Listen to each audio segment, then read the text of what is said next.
Minnesota sports flowing in their veins. Mackey and Judd on Score North and ScoreNorth.com. He's a veteran guy, been in the league, Pro Bowler.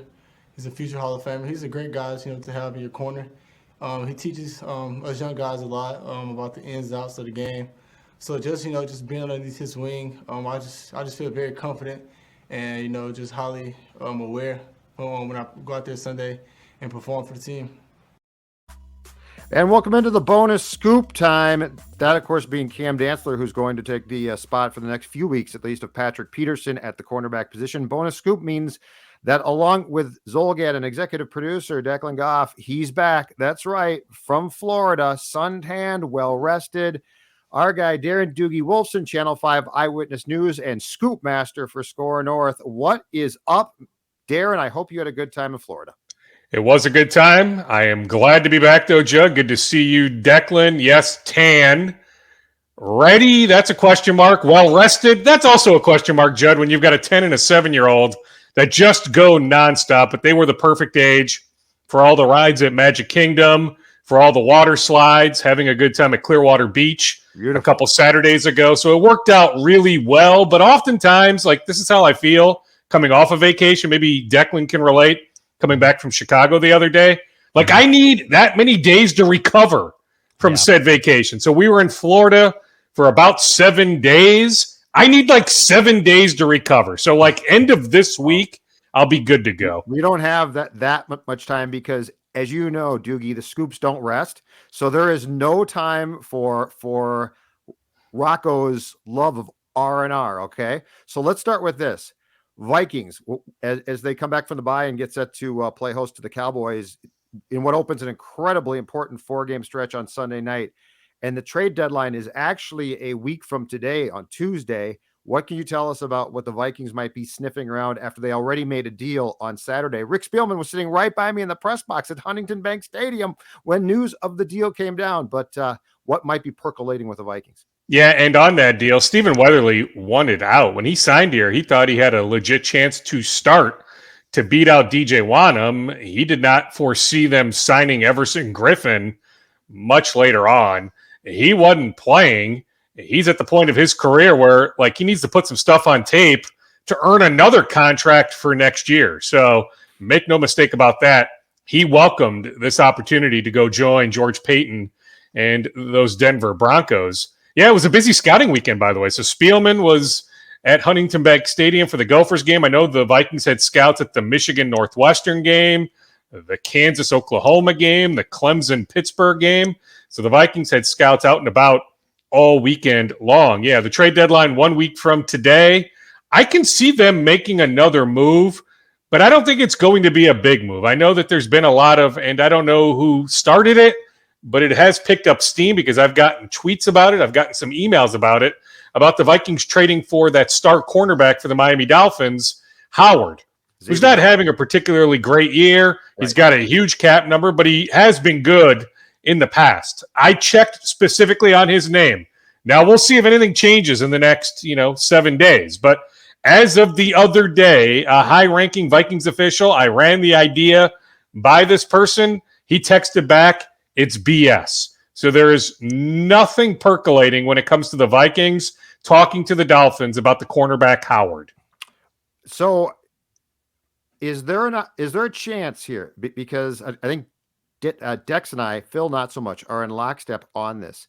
Is there a chance, though, when it comes to the cornerback position, with Peterson out for at least 3 games, and I contend a 31-year-old corner with the hamstring is probably more than 3 games because you don't want him to try to come back in that 4th game and get hurt, that the Vikings would pursue cornerback depth because it strikes me as Chris Boyd and Harrison Hand aren't exactly great depth guys.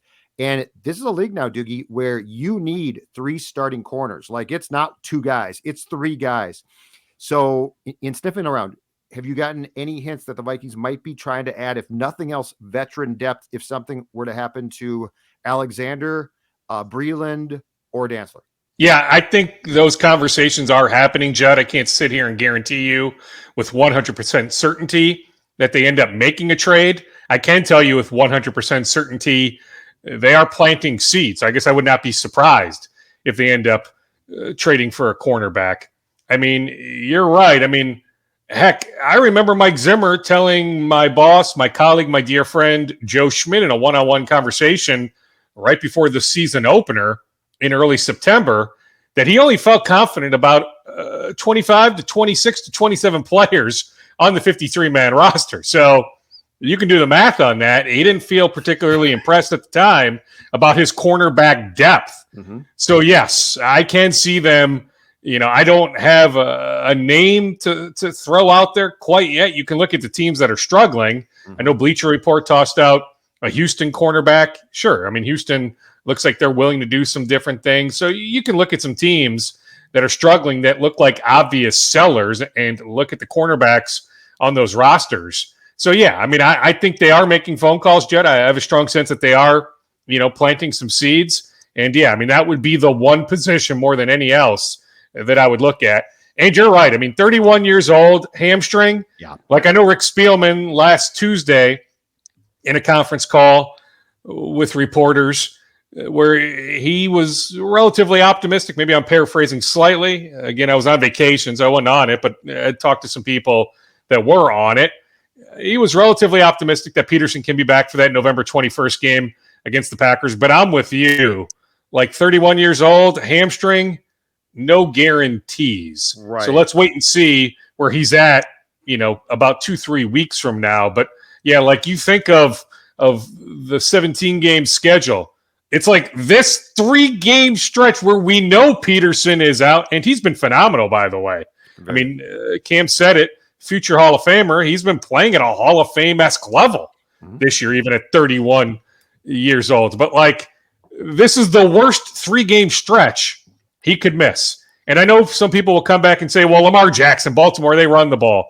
Hey, Rashad Bateman, Hollywood Brown, trust me, just look at the numbers. Lamar Jackson, that Baltimore passing offense, pretty darn good. Then when you look at the Chargers passing offense, the Cowboys passing offense, I know there's optimism in Dallas that Dak Prescott will be able to play. Now you wonder, with that calf injury, will he even be at 85 or 90%? But there is optimism early this week that Dak Prescott will play on Sunday. So you think about that Cowboys passing offense, that Chargers passing offense, then even Baltimore. This is the worst possible 3-game stretch, and potentially more if you include that Packers game on November 21st for your star cornerback to miss. Exactly right.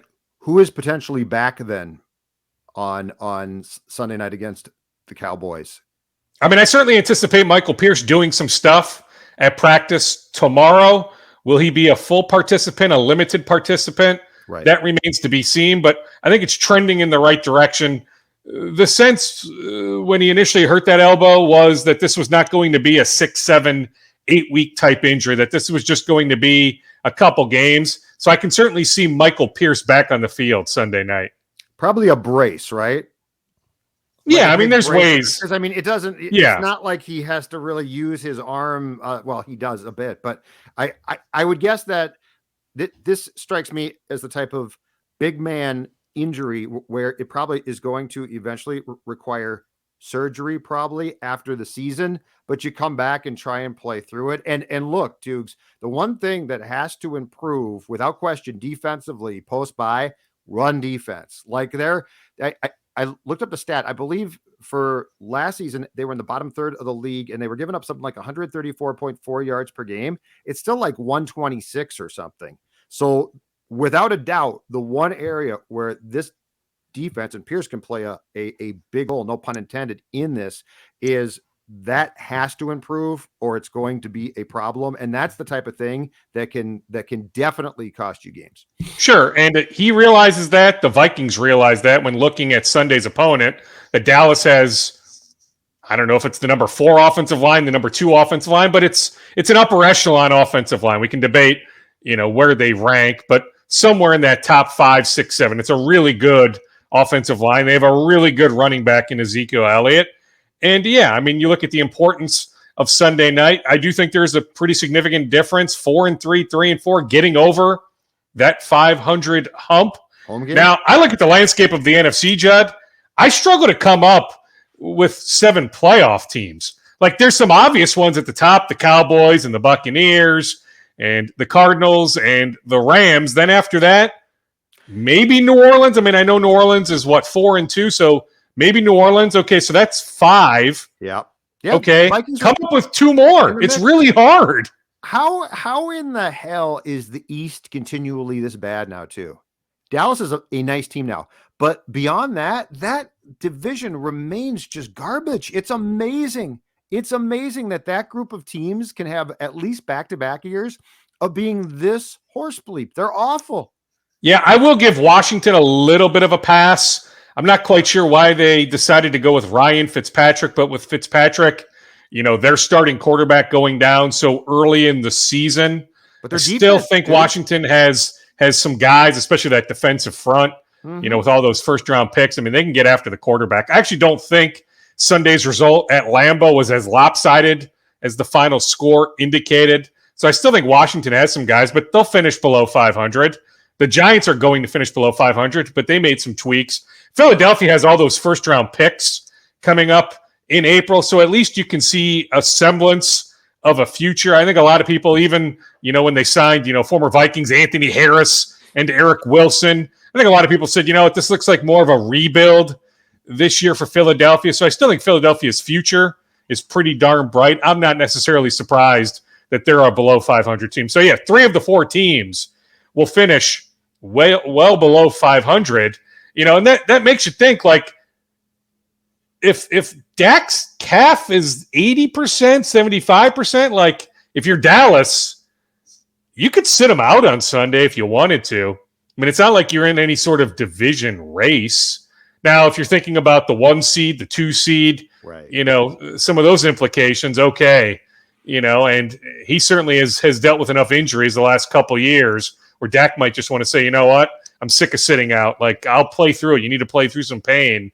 There's playing through pain, and then there's, playing through when you probably shouldn't, which some guys certainly do on occasion, like being an idiot and playing. But, with the calf, he can probably, move around fine. The shoulder's okay. He recovered from that shoulder injury. His upper body is okay. The offensive line can keep him upright. Now, the Vikings have a great pass rush, but if the Cowboys offensive line can play like they had, maybe if you're Dallas, you say, national TV, let's roll the dice. He'll be okay. He can make enough throws. He can turn around and hand the ball off. He can dump it off to Elliott in the passing game. But, yeah, like 3 teams in the NFC East stink. I'm not a believer in the Atlanta Falcons. I'm not a believer in the Carolina Panthers. You look at Detroit, Chicago, they look like a train wreck. I'm just saying, like, I look at 5 teams, but then you need to fill out 2 more. So who is the 6 seed?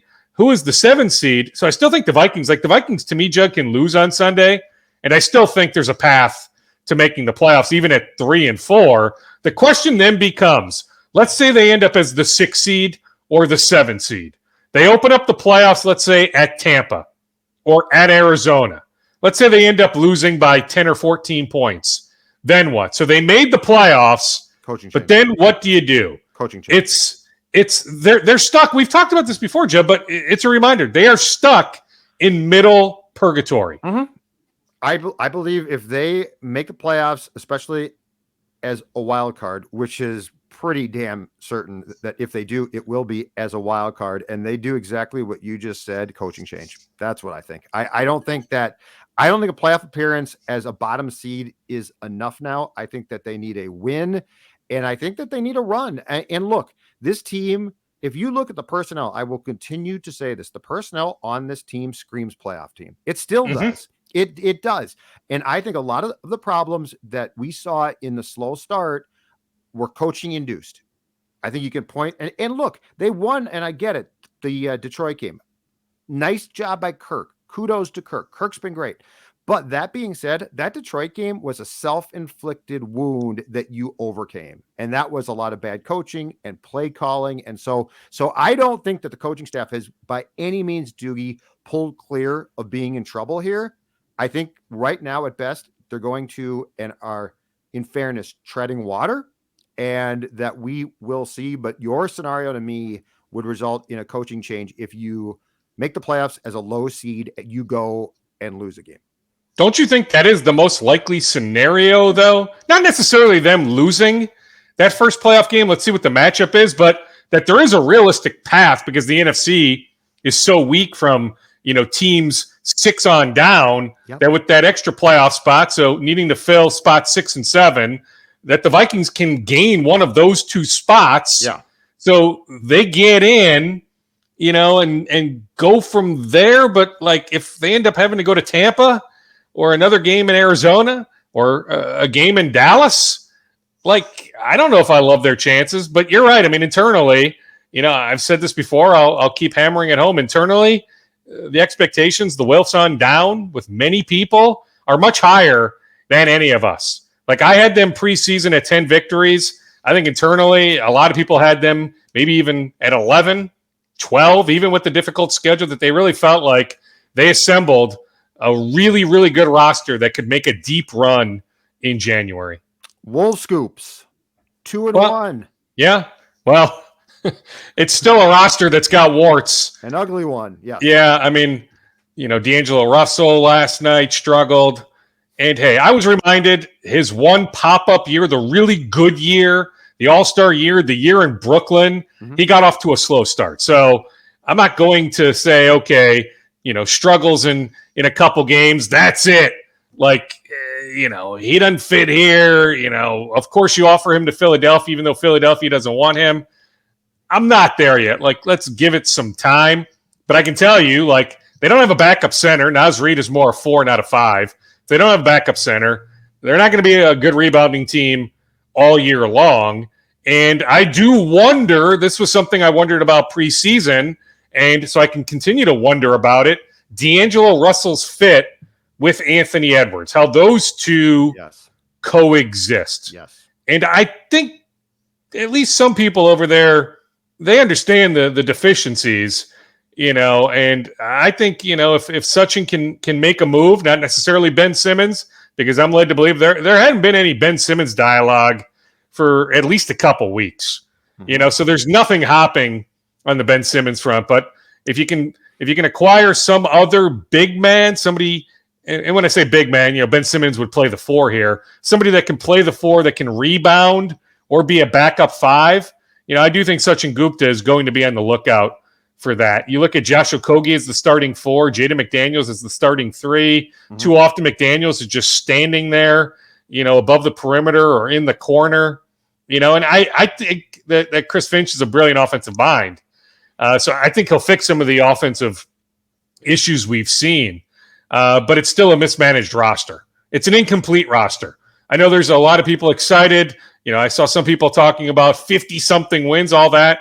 There's a reason why the over-under is 34.5. Now, I said I would go slightly over, but even at 35, 36, 37 wins, they're still going to lose more games than they win. And so the roster still needs all sorts of work. But, much like, talk about the Vikings, the landscape of the NFC, you look at the landscape of the Western Conference, we know the Thunder are not a playoff team. We know the Rockets are not a playoff team.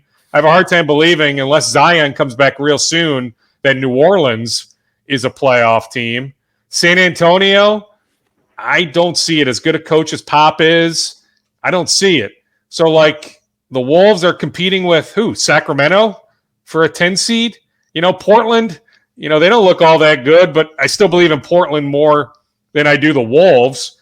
So, like, I think you're looking at, Minnesota, Sacramento competing for the 10 seed. And I do like the Wolves' chances. I still think they can get into the play-in tournament. Right. But what does that accomplish if you're one and done? But I'm curious to see if they maintain their health. Anthony Edwards was brilliant last night in the third quarter. I mean, he can do so many different things that, I'm okay with them running the offense through him, letting him initiate, a lot of different things. But like, people need to realize, you need to temper some of those, big expectations, that this roster still needs a lot of work.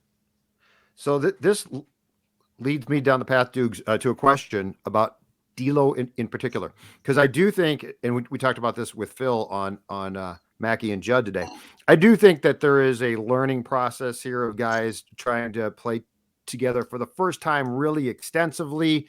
But what is your opinion, and what have you heard about D'Lo being willing to take this role? Because that seems to me to be the most important thing. Like, this is Ant's team and Cat's team, And D'Lo can play a very important role, but it's a role. He's not he's not on the marquee until at least third, if that. Is there concern there? Because that is going to be the telltale sign to me is, does D'Lo willingly fit in and say, I'm paid like a star, but the real stars of this team are Ant Edwards and Karl Anthony Towns? I think there's still an adjustment period there, Judd. And D'Lo will be extension eligible in a year, right? So he's thinking about that next contract, right? And let's not forget that when the Warriors made him available, it's not like there were 10 teams knocking down Golden State's door to acquire D'Angelo Russell. Now, I think there was more than the Wolves, but I think it was maybe just one more team. Like, I don't think there was this thick trade market for D'Angelo Russell. I think he's got more fans than actual, people in the league that say, that's a winning player. Give me that guy. He is going to impact winning. Now, I do think he's an elite shot maker. I think, he can make some incredible shots. Do I think he's an elite playmaker? No. Is he a plus defender? No. Do I think he can be a better passer? I do. So he still has a ways to go. But in terms of the fit, I think there's still an adjustment period there. I'm not saying it can't happen, but right now, I would say that there's still some work to be done in that regard. Interesting. You said before we started, what is the news out of Toronto regarding the Raptors president of basketball operations, and is there a Wolves tie in there? Yeah, well, so one of the Toronto publications, I can't recall if it was the Star or the Sun. You can Google Masai Ujiri's name. So he's the Raptors' big boss in the front office. There was this huge story on Monday in one of the Toronto publications. And within that story, because apparently the head of Rogers Communications, is wondering why they're paying Masai so much. He makes north of $15 million a year. Now, you get that sort of coin after helping a franchise win a championship, right? The Kawhi Leonard trade, shipping that franchise a couple of years ago when the Raptors won it all. So he has earned all that money. But that there's some head of Rogers Communications there in Toronto that is wondering, okay, why are we paying him so much money? But that's not germane to this conversation. Who cares, right? We don't care about that. The part we care about is within that story, there was a note that there was an NBA franchise this summer that was willing to pay Ujiri north of $15 million, give him a raise from what he's making with the Raptors, what the Raptors were willing to pay him with his new contract, and give him a sliver of ownership. Now, we talked about it at the time because I believe it was Mark Stein, some other national reporter, had loosely connected Masai Ujiri to the Minnesota Timberwolves. I continue to hear that there was something there, presumably led by Mark Lowry. This was not a Glenn Taylor-driven idea. It was not an Alex Rodriguez-driven idea. I'm led to believe it was a Mark Lowry-driven idea. I don't know how far the dialogue got. That if Lowry or somebody else with the Wolves contacted Ujiri's agent, if there was a direct conversation with Ujiri, maybe in Vegas at Summer League, or if it was just internal chatter. But I can tell you that I am led to believe from multiple sources that would absolutely know that Masai Ujiri was on Wolves ownership, their collective minds at some point this summer. Again, I can't tell you, Judd, how far that went, but it's something interesting to keep an eye on as we look ahead to whether Sachin Gupta gets elevated. Will he be the full-time president of operations, or do they make an outside hire, whether that's, a Masai Ujiri, or do they go after somebody else offering a sliver of ownership, or do they hire somebody like Elton Brand, who's number 2 in Philadelphia, or somebody like, Landry Fields, who's a number 2 or number 3, or a Calvin Booth, who's a number 2. What direction do they go? But I'm telling you, it's a fascinating thing to talk about and think about, that to attract a candidate like Ujiri here to Minnesota, you have to make that sort of offer. You do. You offer ownership. You think out of the box with an offer. That's your only hope to get a guy like that to come here to run a franchise that just doesn't have a great reputation league-wide, and it is Minnesota. It's not like guys are yearning to come here to Minnesota. So I commend the Wolves for thinking out of the box along those lines. Gopher football is back, Doogie. 3 consecutive wins. If they win on Saturday against Northwestern, and Iowa were to lose to Wisconsin, first place alone in the Big Ten West. Bowling Green, a long forgotten nightmare now. What can you tell us about what's going on with PJ Fleck and Gopher football? Well, and they should win on Saturday. I mean, Northwestern in its last 3 Big Ten games has a combined 21 points. They are atrocious offensively. The Gophers' defense is rolling. So the expectation should be that the Gophers go down to Evanston. It'll be a pro-Gophers crowd. There will be plenty of maroon and gold in the stands. I was on SeatGeek earlier today contemplating ever so slightly taking the boys on a road trip, but I don't think it's going to work out. We may end up in Iowa City November 13th, but I don't think we'll end up in Evanston this Saturday. But you can get in for about $10. Like, it's not an expensive ticket at Ryan Field in Evanston. And so I was thinking about it. But yeah, I mean, this should be a game that the Gophers win. And it still will come down to those Iowa and Wisconsin games. I mean, if Wisconsin knocks off Iowa on Saturday, Judd, Wisconsin still will have a chance. So you would look at that Gophers-Wisconsin game on, November 27th as a key game. Then even if Iowa loses on Saturday, if Iowa beats the Gophers on November 13th, Iowa would have that tiebreaker. So I still think it comes down to those 2 games. But yeah, you look at Northwestern into Illinois. I mean, the Gophers should win their next 2. They should have a 5 or 6 game winning streak heading into Iowa City on November 13th. And finally, Gopher basketball. I love this one. 2021, and we still have secret scrimmages that nobody can watch and nobody knows who won.